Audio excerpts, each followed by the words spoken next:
எங்க நல்லா பாடுங்க பார்க்கலாம். சகாமதானிசா சானிதமாகசா சககமமததனி நிசா சானினிததமமகசா கிழவனல்ல அவன் கிழக்கு திசையிருள் கிழித்து கதிர் உலகின் மீசை கிழவனல்ல அவள் கிழக்கு திசை பழமாகியும் அவன் பாடுபட்டான்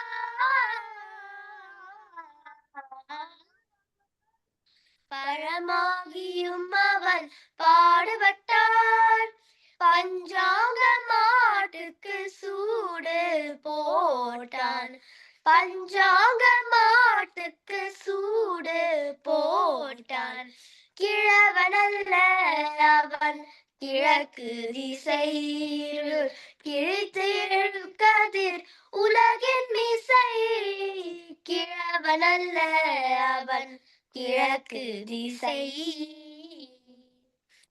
பழித்தவர் தலைகளை பணிய வைத்தார் பழித்தவர் தலைகளை பணிய வைத்தார் பகுத்தறிவாளர்களின் அரசமைத்தான் பகுத்தறிவாளர்களின் அரசமைத்தான் கொழுத்தவர் குலைகளை நடுங்க வைத்தார் கொழுத்தவர் குலைகளை நடுங்க வைத்தார் குள்ளநரி தனமோடுங்க வைத்தார் குள்ளநரி தனமோடுங்க வைத்தான் கிழவனல்ல அவன் கிழக்கு திசையிருள் கிழித்து எழு கதிர் உலகின் மீசை கிழவனல்ல அவன் கிழக்கு திசை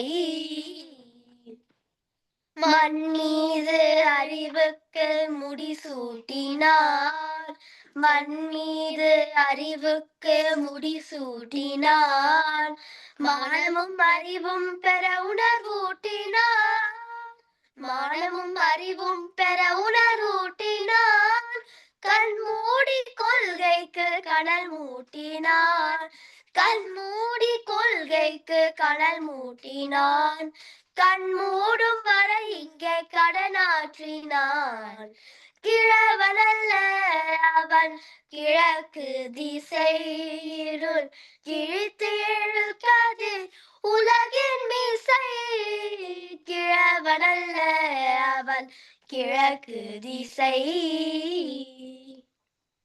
நன்றி நன்றி. இனியா இலக்கியா பிரமாதம் மகிழ்ச்சி மகிழ்ச்சி சிறப்பு நல்லா படிங்க விளையாடுங்க வாழ்த்துக்கள் நன்றி. அம்மா நீங்க தொடங்கலாமா உரை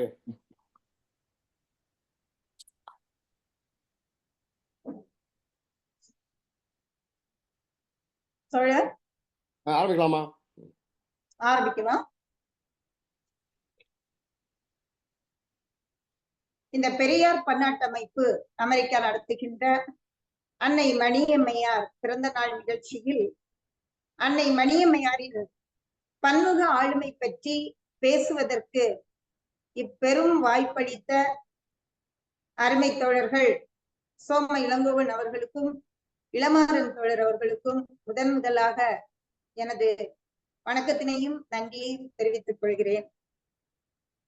இந்த நிகழ்வில் இணைந்திருக்கின்ற அருமை தோழர்கள் நேரு அவர்கள், தோழர் கவிதா, நளினி, தோழர் ரவிக்குமார் உள்ளிட்ட அனைத்து சரோ தோழர் அனைவருக்கும் எனது வணக்கத்தினை தெரிவிக்கின்றேன். இலக்கியா இனியா குழந்தைகள் அருமையாக பாடினார்கள், ரொம்ப மகிழ்ச்சியா இருந்தது. அவர்களுக்கு எனது வாழ்த்துக்கள். இப்ப நம்ம அன்னை மணியம்மையார் அவர்கள் ஆளுமை பற்றி கூற வேண்டும் என்றால் எதை முதலில் சொல்ல என்பதே குழப்பமாக இருக்கிறது. அவரை எழுத்தாளர் என்பதா, அவரை பேச்சாளர் என்பதா, பெண்ணியவாதி என்பதா, தந்தை பெரியாரை காப்பாற்றினார் என்பதா, இல்லை பல நிறுவனங்களை உருவாக்கி நிர்வகித்த நிர்வாகியா, விடுதலை போன்ற இதழ்களை நடத்திய தலைவரா? எதை சொல்ல? அன்னை மணியம்மையார் அவர்கள் ஒரு நாத்திக இயக்கத்துக்கு, அதுவும் ஆண்கள் பெண்கள் எல்லாரும் இணைந்த ஒரு இயக்கத்திற்கு தலைவராக இருந்திருக்கிறார். அது உண்மையிலேயே வியப்புக்குரிய செய்தி. நாம் அன்னை அவர்களை, பெரியார் அவர்களை சொல்லும் போது வழக்கமாக கடவுள் இல்லை என்று சொன்னவர் என்று சாதாரண மக்கள் சொல்ல கேட்டிருக்கிறோம். அதை போலவே அன்னை மணியம்மையார் என்றால், அன்னை மணியம்மையாரை பெரியார் ஒரு இளம் பெண்ணை கல்யாணம் செய்து கொண்டார், அவர்தானே? இந்த கேள்விதான் நாம் தொடர்ந்து பல இடத்தில், என்னுடைய பள்ளிக்கூடத்தில் கூட சமீபத்தில் என்னுடன் பயிலுகின்ற ஆசிரியர் ஒருவர் அப்படி கேட்டார். அவருக்கு சிறு விளக்கம் கொடுக்க வேண்டி வந்தது. அவர்களுடைய புரிதல் கொஞ்சம் குறைவாகத்தான் இருக்கும். இப்போ அன்னை மணியம்மையார் எப்போ பிறக்கிறாரு? அவங்க 1920 மார்ச் 10 1920. இன்று கூட குழந்தை திருமணங்கள் சட்டம் இயற்றப்பட்ட பிறகு கூட குழந்தை திருமணங்கள் அங்கொன்றும் இங்கொன்றுமாக நடந்து கொண்டிருக்கிறது.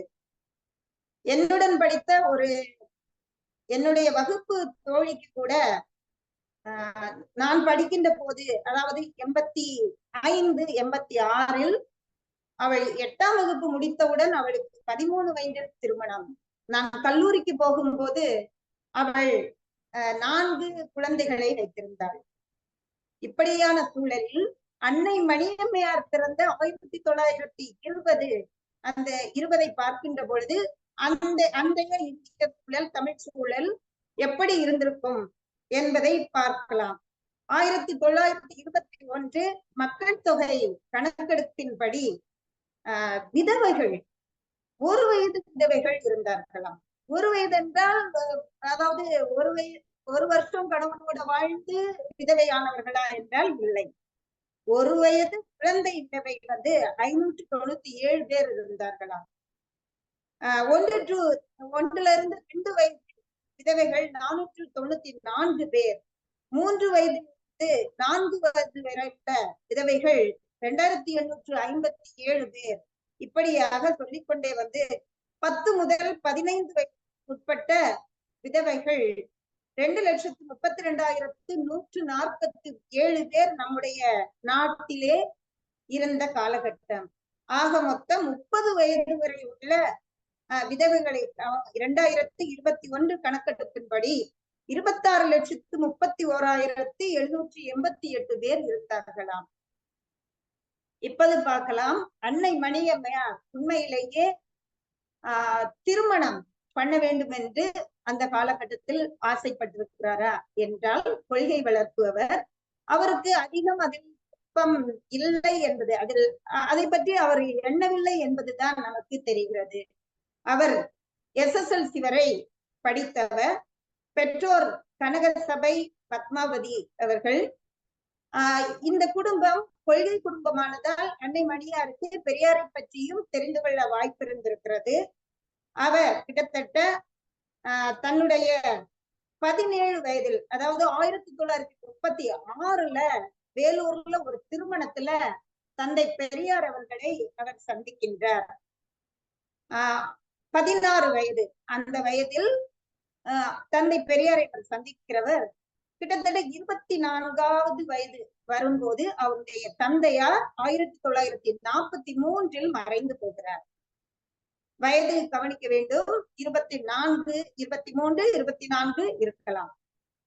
அதன் பிறகு அதே ஆண்டில் அவர் ஐயாவிடம் ஒரு தொண்டராக இணைகின்றார்.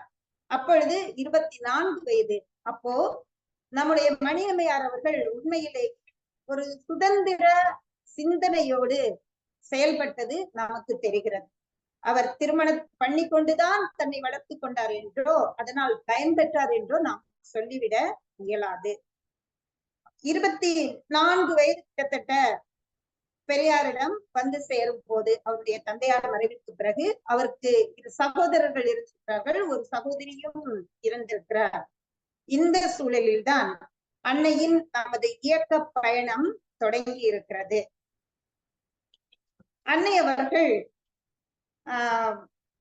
எழுத்தாளராக இயக்கத்திற்கு வந்த பிறகு அவங்க எழுத்தாளராக பரிணமிச்சிருக்காங்க. போராட்டங்கள்ல அவங்க கலந்துருக்கிறாங்க. அப்புறமா போராட்டங்கள் எல்லாம் பார்க்கும்போது அவர்களுடைய சிறை சென்ற வரலாறு உண்மையிலேயே பிரமிக்க வைக்கிறது. அதாவது அவருடைய திருமணத்திற்கு முன் 1948 அவர் பிறந்தது 1920. 1948 அவர் முதலாக மொழி உரிமை போர், அதாவது ஹிந்தி எதிர்ப்புக்காக அவரு கைது செய்யப்படுறார். பட்டு 2 மாச சிறை தண்டனை அவருக்கு வேலூரில் கிடைக்கிறது. அப்போ சிறைக்கு செல்லும் வீர பெண்மணியாக அப்பொழுதே அன்னை மணியம்மையார் அவர்கள் இருந்திருக்கிறார்கள். அப்புறமா 1949 மார்ச் 29 அவங்களுடைய இந்திய எதிர்ப்பு போரில் மணியம்மையார் தலைமை தாங்கியும் சென்னையில் ஒரு நிகழ்ச்சியை நடத்தி இருக்கிறார்கள். ஆக அன்னை மணியம்மையார் ஒரு வீர பெண்மணியாக சுயமாக முடிவெடுப்பவராக தான் இருந்திருக்கிறார் என்பது நமக்கு மிக தெளிவாக தெரிகிறது. அவருடைய போராட்டங்கள் ஜாதி ஒழிப்பு நிகழ்ச்சியின் கூறாக ஹோட்டல்ல அந்த பிராமணால் அப்படிங்கிற பெயரை அழிக்கிறதுக்காக எடுக்கப்பட்ட ஒரு முடிவு, கமிட்டியில முடிவு பண்றாங்க. அதுல 1957 இது அவருடைய திருமணத்திற்கு பின்னான நிகழ்வு. 1957 சென்னையில முரளி கஃபே அப்படிங்கிறதுக்கு முன்னாடி கைதாகிறாங்க. 3 வார கடுங்காவல் தண்டனை அன்னைக்கு கிடைக்கிறது. அதே போல 1958 விடுதலையில் அவர் ஆசிரியராக பொறுப்பாளராக இருக்கிறார். அப்பொழுது விடுதலையில் வெளியான இளந்தமிழா புறப்படு போருக்கு அப்படிங்கிற கட்டுரை அது வழக்காக்கி மணியம்மையாரையும் அந்த கட்டுரை எழுதின தோழரையும் கிட்டத்தட்ட 1 மாதம் சிறை வைத்திருக்கிறார்கள். சோ அன்னை அவர்கள் சிறைக்கு பயந்தவர் அல்ல. இதுல அந்த முதல்ல சொன்னேன் இல்லையா, ஹிந்தி ஒழிப்பு அதாவது மொழி போர்ல அவர்கிட்ட கேக்குறாங்க. வழக்கறிஞர் சொல்றாரு, அவங்க செய்தது சட்டப்படி குற்றம் தானே அப்படின்னு சொல்றாங்க. அப்ப சொல்லும்போது மணியம்மையார் சொல்றாங்க, எங்கள் மொழி காக்கும் உரிமைக்கு அமைதியாக போரிடுவது எமது கடமையாகும். அடுத்த கேள்வி வருது, அதற்காக சட்டத்தை மீறுவது சரியா? இவங்க பதில் சொல்றாங்க மணியம்மையார், சட்டம் நாட்டின் மொழி வளர்ச்சியை கூட ஒழிப்பதாக இருக்கிறது. அடுத்த கேள்வி, உங்கள் மதம் என்ன? எனக்கு எந்த மதமும் கிடையாது. உங்கள் ஜாதி திராவிட ஜாதி. அடுத்த கேள்வி, தடை உத்தரவை மீறி சட்டத்தை மீறியுள்ள தங்களை ஏன் தண்டிக்க கூடாது? சமாதானம் ஏதாவது சொல்கிறீர்களா அப்படின்னு கேட்டப்ப அன்னையின் பதிலை பாருங்கள். நான் சமாதானம் சொல்வதற்காக இங்கு வரவில்லை. சர்க்கார் சட்டத்தை நிறைவேற்றிருக்கும் தாங்கள் என்ன தண்டனை விதித்தாலும் ஏற்க சித்தமாயிருக்கிறேன், தாராளமாய் செய்யுங்கள். உடனே அடுத்து கேள்வி கேட்கிறாங்க, தங்களுக்கு 2 மாத காவல் தண்டனை அளிக்கிறேன் அப்படின்னு. மகிழ்ச்சி, மிக்க மகிழ்ச்சி, வணக்கம் அப்படின்னு சொல்றாங்க. இப்ப கூட இல்ல அந்த வழக்குல இருந்து வெளியே வர்றதுக்கான முயற்சிகள் எடுக்கின்ற சூழலில் அன்னை அவர்கள் சிறு வயதிலேயே இந்த ஒரு துணிச்சல், சிறைக்கு செல்லக்கூடிய அளவுக்கு அங்க அவங்க பதில் மொழிகள் அவங்களுடைய வீரத்தை காட்டுகிறது என்று கொள்ளலாம். அடுத்து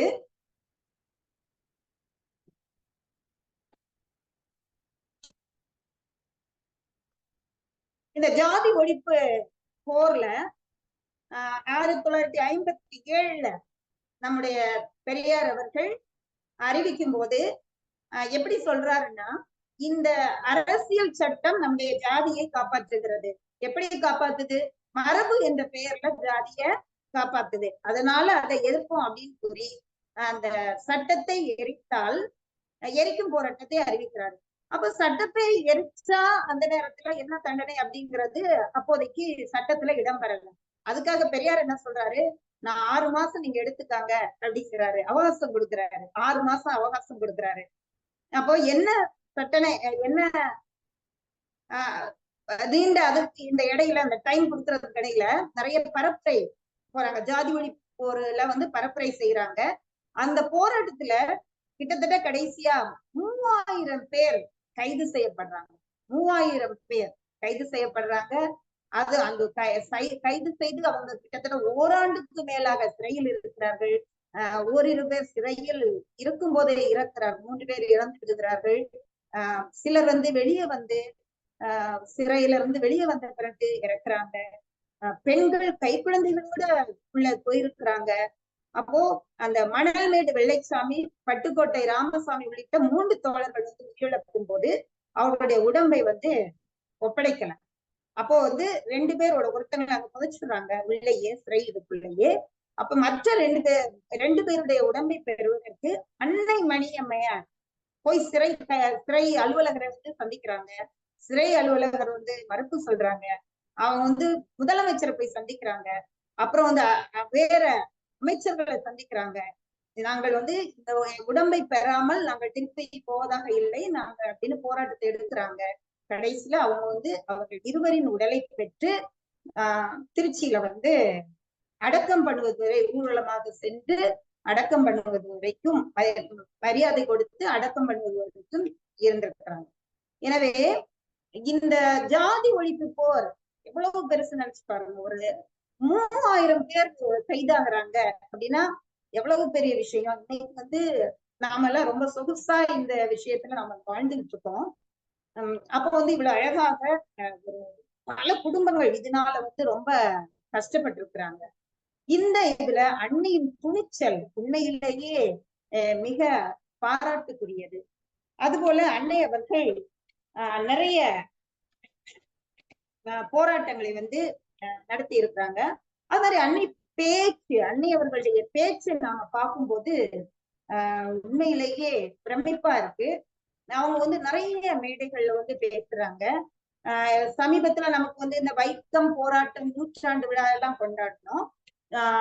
அங்க வந்து அப்ப வந்து பொன் விழாவுல 1975ல கேரள மாநில வைக்கத்துல வந்து 26/4/1975ல வந்து சத்தியாகிரக பொன்விழா, வைக்கம் சத்தியாகிரக பொன்விழாவுல அங்க உள்ள அதுல உள்ள பெண்கள் மாநாட்டை தொடங்கி வைத்து அன்னை வந்து பேசுறாங்க. அப்போ அதுல ஒரு தோழர் என்ன பேசுறாங்கன்னா, பொருளாதார விடுதலை கிடைத்தால் பெண் விடுதலை கிடைக்கும் என்று பேசுறாங்க. அப்ப சொல்றாங்க அது கம்யூனிஸ்ட் தோழர்கள் சிந்தனையா இருக்கலாம்.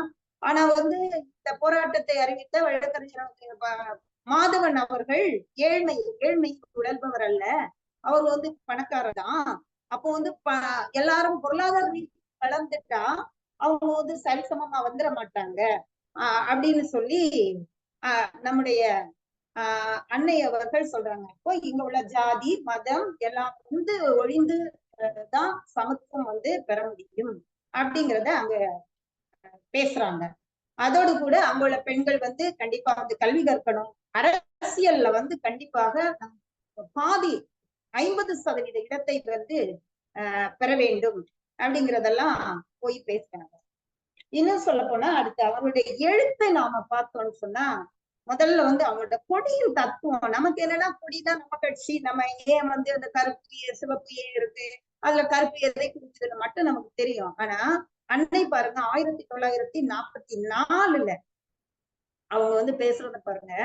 அவங்க வந்து என்ன சொல்றாங்கன்னா, ஒவ்வொரு இடத்துக்கும் ஒவ்வொரு நாட்டுக்கும் கொடி இருந்திருக்கு, கடவுளுக்கு கூட கொடி இருந்திருக்கு, நம்முடைய சேர சோழ பாண்டியர்களுக்கு எல்லாமே கொடி இருந்திருக்கு. அப்ப கொடி வந்து ஒரு ஆட்சியை குறிப்பதோ எதுக்காகவும் முக்கியமாக இருக்கு அப்படின்னு திராவிட நாட்டின் கொடியானது திராவிட நாட்டு பற்றுதலையும் திராவிட நாட்டு அரசியலையும் குறிப்பதாகும். ஆனால் பழங்காலத்தில் ஒவ்வொரு இனத்தாருக்கு கூட ஒவ்வொரு கொடி இருந்து வந்திருக்கிறதுடன் புராணங்களிலும் இதிகாசங்களிலும் இருந்து சரித்திரங்களிலும் பார்த்தால் ஒவ்வொரு கடவுளுக்கும் ஒரு கொடி இருந்து வந்ததாக தெரிகிறது. அவங்க ஆராய்ச்சி எவ்வளவு பண்ணியிருக்காங்க பாருங்க. ஆரியர்களின் புராணங்களையும் இதிகாசங்களையும் எடுத்துக்கொண்டால் சிவனுக்கு காளை, கந்தனுக்கு சேவலும், பார்வதிக்கு சிங்கமும், இப்படி வரிசையா அவங்க வந்து சொல்லிக்கிட்டே போயிட்டு சொல்றாங்க. ஆகவே கொடி என்பது நாட்டுக்கும் சமுதாயத்திற்கும் ஆட்சிக்கும் அறிகுறி என்பதல்லாமல் தனிப்பட்ட நபர்களுக்கும் குறிப்பு சின்னமாக இருந்து வந்திருக்கிறது. கரிகால காலத்திற்கு முன்பிருந்தே வெகு காலமாக இருந்து வந்ததான நம் நாடும் சமுதாயமும் ஆட்சியும் மறைப்பட்டு அந்நியர் ஆதிக்கத்திற்கும் சுரண்டுதலுக்கும் ஏவல் கொள்வதற்கும் ஆளாகி ஈன நிலையில் இருக்கும் நம் நாடும் சமுதாயமும் அடியோடு மறைந்து அழிந்து போன நம் அரசும் மறுபடியும் புத்துயிர் பெற்று எழ வேண்டுமானால் அதற்கேற்ற லட்சியத்தையும் உணர்ச்சியையும் ஊக்கத்தையும் குறிக்கும்படியான சின்னமாக நாம் திராவிட கொடியை திராவிட மக்கள் யாவரும் கருத வேண்டும். அப்படி இதற்காகவே இக்கொடி சின்னத்தையும் இம்மாதிரி மாநாடுகளில் கொடியேற்றும் வினையையும் நாம் கையாண்டு வருகிறோம் அப்படின்னு சொல்லிட்டு கொடிக்கான விளக்கத்தை ஆராய்ச்சி நோக்கோட அந்த சின்ன வயசுலயே அன்னையவர்கள் எழுதுறாங்க. அடுத்து மதத்தை பத்தி சொல்றாங்க பாருங்க. கந்த புராணமும் ராமாயணமும் ஒன்றே அப்படின்னு எழுதுறாங்க.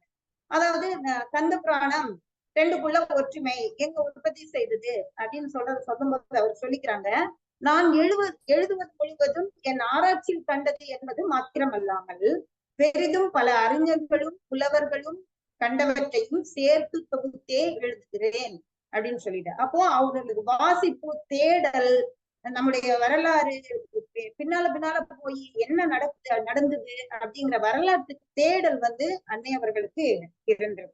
அப்ப கந்த புராண ராமாயணம் பத்தி சொல்லும்போது ரெண்டு வடமொழியில உள்ள மூல கதைகளை கொண்டதாகுங்கிறாங்க. ரெண்டும் ஆரியர்களால் உண்டாக்கப்பட்டது அப்படின்னு சொல்றாங்க. ரெண்டு கதைகளும் தேவர்கள் என்பவர்களுக்கும் அசுரர்களுக்கும் இடையிலே நடந்த போராட்டம் அப்படின்னு சொல்றாங்க. ரெண்டு கதைகளும் தேவர்களை உயர்த்தியும் அசுரர்களை தாழ்த்தியும் இழித்தும் காட்டப்பட்டவையாகும் அப்படின்னு சொல்லி வரிசையா சொல்லிக்கிட்டு போறாங்க. அடுத்து இந்த ரெண்டுலயும் உள்ள ராமனின் மனைவி சீதை எப்படின்னு வந்தாங்க அப்படின்னா, அவங்களுடைய பிறப்பு தெரியாது, யாரோ பெற்று பூமியில் போடப்பட்டு புழுதியில் மறைந்து கிடந்து ஒரு அந்நிய அரசரால் கண்டெடுக்கப்பட்டு வளர்க்கப்பட்டவள். அங்க அடுத்த இதுல வர கந்தன் மனைவி என்ன பண்றாங்கன்னா, வள்ளியும் ஒரு மான் யாரோ ஒரு ரிஷி போல் சினையாகி பெறப்பட்டு காட்டில் ஒரு குழியில் கிடக்கப்பட்டு ஒரு வேட அரசனால் கண்டெடுத்து கொண்டு போய் வளர்க்கப்பட்டவள். இப்படி வரிசையா ஒவ்வொன்னா சொல்லி சொல்லி சொல்லி சொல்லி ரொம்ப அழகா அவ்வளவு ஒரு ஆராய்ச்சி மனப்பான்மையோடு அன்னையவர்கள் எழுதியிருக்கிறாங்க. 44லயும் 1947லயும் எழுதியிருக்கிறாங்க. இப்ப இன்னும் நம்ம கூட சில பேர் பாரதியை ரொம்ப ஸ்லாகிச்சு பண்ற தன்மை அறியாமல் வரும்போது அன்னை அவர்கள் சொல்றாங்க, நம்மள கடிஞ்சிக்கிறாங்க. எல்லாருமே திராவிட மக்களே, இம்மாதம் நடந்த பாரதி விழாவில் சிலர் கலந்து கொண்டீர்கள், சிலர் நீங்களே விழா கொண்டாட்டத்தை நடத்தினீர்கள் அப்படின்னு சொல்லிட்டு, உங்களுக்கு பாரதி திராவிடரா ஆரியரா என்பது தெரியவில்லை, பாரதி ஆரியப்பற்று உள்ளவரா திராவிடப்பற்று உள்ளவரா என்பதையும் தெரிந்து கொள்ள முடியவில்லை. தீபாவளி, கிருஷ்ண ஜெயந்தி, ராமநவமி, சமணர் கழியேற்றப்பட்ட உற்சவம் ஆகியவை போல் பாரதி விழாவும் கொண்டாடினீர்கள். பாரதியோட திராவிட பற்றும் ஒப்பு நோக்கமும் அவங்க சொல்றாங்க பாருங்க, அப்படித்தான் செய்வோம், நீ யார் கேட்பது என்றால் உங்களுக்கு வேறு யார்தான் மான உணர்ச்சி அளிக்க முடியும் அப்படின்னு அம்மா சொல்றாங்க. சோ எடுத்து காட்டுறாங்க. அடுத்து பாரதியின் நாட்டு பற்று உன்னத ஆரிய நாடுங்கள் நாடே அப்படின்னு சொல்றாரு. பாரதியோட இனப்பற்று எப்படி இருக்கு பாருங்க அப்படிங்கிறாங்க. என்ன எப்படி இருக்கு? முன்ன இலங்கை அரக்கர் அழிய புடித்த வில் யாருடைய வில்? ஆரிய ராணியின் வில், ஆரிய ராணியின் வில், ஆரிய தேவியின் தேர் அப்படின்னு சொல்றாங்க. அடுத்து பாரதி மகிழ்ச்சி எப்படி இருக்கான்னா, ஆரிய காட்சி பேரானந்தம் அன்றோ. இப்படி வரிசையா நம்ம பாரதியார் எப்படி ஆரிய பற்றோடு இருந்தார் அப்படின்னு சொல்லி, அதனால தமிழருக்கு மானம் இருந்தால் தமிழ்நாடும் தமிழ் மொழியும் இவ்விளிமையில் இருக்குமா? இங்கு ஆரியர் ஆதிக்கம் உயர் நிலையில் இருக்குமா அப்படின்னு சொல்லி விற்கிறாங்க 1944. சோ அந்த சின்ன வயசுலயே அவங்களுடைய எழுத்துக்கள்ல பாத்தீங்கன்னா வரிசையாக நமக்கு வந்து கண்டுபிடிக்க முடியுது. அவங்க வந்து சுய சிந்தனையால நிறைய வந்து யோசிச்சு அவங்க வந்து பேசுறவங்க அப்படின்னு சொல்லிட்டு. அடுத்ததாக நிறுவனங்களின் நிர்வாகி எவ்வளவு பாருங்க. 1952 பெரியார் சுயமரியாதை பிரச்சார நிறுவனத்தின் ஆயுள் செயலாளராக தந்தை பெரியார் அவர்கள் அவங்க வந்து நியமனம் செய்கிறாங்க. அதுல இருந்து அவங்க மறைகிறதுக்கு ஆண்டுல 1978 அந்த மறைகிறதுக்கு முன்னாடிதான் தமிழர் தலைவர் ஆசிரியர் ஐயா அவர்களிடம் ஒப்படைக்கிறாங்க அந்த நிறுவனத்தை. அதுபோல பெரியார் திடல்ல வந்து நாம வந்து நமக்கு பெரியார் அப்படின்னாலே நமக்கு பெரியார் திடல் நமக்கு ஒரு ஐடென்டிட்டி அது இருக்குன்னா அன்னை அவர்கள் தான் முக்கிய காரணம். அந்த பெரியார் திடல்ல முகப்புல உள்ள பெரியார் பில்டிங் வந்து அன்னையார் அவர்கள் கட்டியது. அப்புறம் வந்து அங்க பெரியார் நூலகம் மற்றும் ஆராய்ச்சி மையத்தை நிறுவனாங்க. பெரியார் மணியம்மை பெண்கள் உயர்நிலை பள்ளி வந்து திருச்சியில நிறுவுறாங்க. நம்முடைய தந்தை பெரியார் அவர்கள் தன்னுடைய காலத்துக்கு பிறகு அன்னை மணியம்மையார் அவர்கள் வந்து பாதுகாப்பா இருக்கணுங்கிறதுக்காக சில சொத்துக்களை வச்சிருந்ததை கூட அவங்க வந்து அது வந்து ட்ரஸ்டா மாத்தி பல கல்வி நிறுவனங்கள் ஏற்படுவதற்கு அன்னை அவர்கள் வந்து காரணமா இருந்தாங்க. நம்ம அன்னை அவர்கள் வந்து கொஞ்சம் கூட சுயநலம் இல்லாம ஒரு பெண்மணி எப்படி இருக்க முடியும்? அவர்களுடைய திருமணத்தை பெரியார் அவர்கள் அன்னை மணியம்மையார் அவர்கள் திருமண நேரத்துல கூட நிறைய பேர் எதிர்ப்பா சொன்னது இல்ல, அந்த சொத்தை வந்து அவங்க எடுத்துருவாங்க, இது வந்து அப்படின்னு ரொம்ப சொன்னாங்க. ஆனா அன்னை அவர்கள் நான் அப்படிப்பட்டவள் அல்ல, நம்முடைய தந்தை அவர்களின் அவங்க என்ன எண்ணத்தை என்ன நோக்கத்துக்காக என்ன வந்து இதை பண்ணிருக்காங்களோ அதை வந்து நிறைவேற்றுவேன்னு சின்ன ஒரு எல்லளவும் ஐயம் இல்லாம அவங்க பண்ணிருக்காங்க. அதே போல் ராவண லீலா, நீங்க ராமனை வந்து ராமலீலா இது பண்ணி திராவிட தலைவர் வந்து ராவணன் வந்து எரிப்பீங்களா, நாங்க வந்து ராவண லீலா நடத்துவோம் அப்படின்னு சொல்லிக்கிட்டு அன்னை வந்து நடத்திய போராட்டங்கள் எல்லாம் வந்து ஐயாவுக்கு பிறகான அந்த போராட்டம் எல்லாம் உண்மையிலேயே மிக பிரமிப்பாக இருக்கிறது. இன்னும் சொல்லிக்கொண்டே போகலாம். ஐயா அவர்கள் இறந்த போது சொல்ல போனால்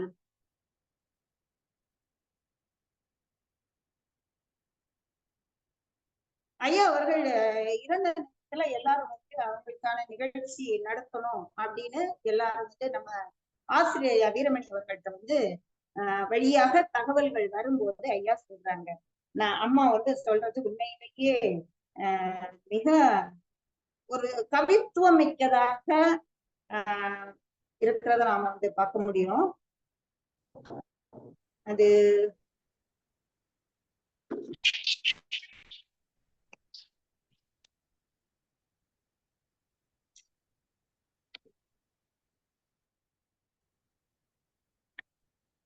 கிடைக்கல. அந்த ரொம்ப அழகா அவங்க பேசிப்பாங்க, நிதானத்தோட. அன்னை அவர்கள் ரொம்ப நிதானமா சிந்திச்சு நாம அப்படி செய்யக்கூடாது, மத்தவங்கதான் நமக்கு வந்து ஆறுதலாக இருக்குமே தவிர நாம வந்து நிகழ்ச்சி அந்த மாதிரி நடத்தி என்ன பண்ண போறோம், கொஞ்சம் பொறுங்க, கூட்டம் நம்ம வந்து சேர்ந்து பேசி நாம வந்து ஐயாவின் கருத்துக்களை கொண்டு போவதற்கான வழிமுறையாக நாம் அதை வந்து நடத்தலாம்னு சொன்னது மிக வந்து கவித்துவம் கொண்டதாக அந்த இது இருக்கும். அப்புறம் வந்து பெரியாருக்கு பின்னால் இந்த இயக்கம் அழிந்துவிடும் என்று மனப்பால் குடித்துக் கொண்டிருந்த இன எதிரிகள் இயக்கத்தின் தீவிரமான நடவடிக்கைகளை கண்டு அஞ்சி போயிருந்தார்கள்.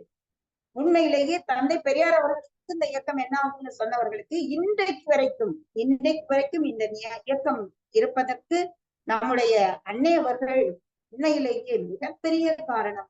அப்போ அந்த அன்னை அவர்களுடைய பிறந்த நாளை நாம் வந்து மகளிர் தினமாக கொண்டாடுவதுதான் உண்மையிலேயே சரியாக இருக்கும். சோம இளங்கோன்னு சொன்னது போல அவங்க ரொம்ப எளிமையா இருப்பாங்களாம். அங்க ஐயா அவர்களுக்கு மேடையில் மாலைகள் எல்லாம் விழும் போது அம்மா ஒரு ஓரமா வந்து புத்தகங்கள் எல்லாம் வித்துக்கிட்டு இருப்பாங்களாம். அது மாதிரி தொண்டர்களை அவர்களுடைய குடும்பத்தை அரவணைக்கும் பண்பு அப்படின்னா இந்த இவங்க இசைந்தன் தோழரோட அம்மா எழுதியிருப்பாங்க, அவங்க வந்து ஜாதி கெடுத்தவள் அந்த நூல்ல எழுதியிருப்பாங்க. ஒரு நிகழ்ச்சிக்கு அவங்க ஊருக்கு வரும்போது அம்மா வந்து அன்னை மணியம்மையார் அவர்கள் அவங்க வீட்டுக்கு போறாங்க. ஐயாவும் போறாங்க. ஐயா வந்து இறையனார் அவர்கள்கிட்ட பேசிக்கிட்டு இருக்கிறாங்க.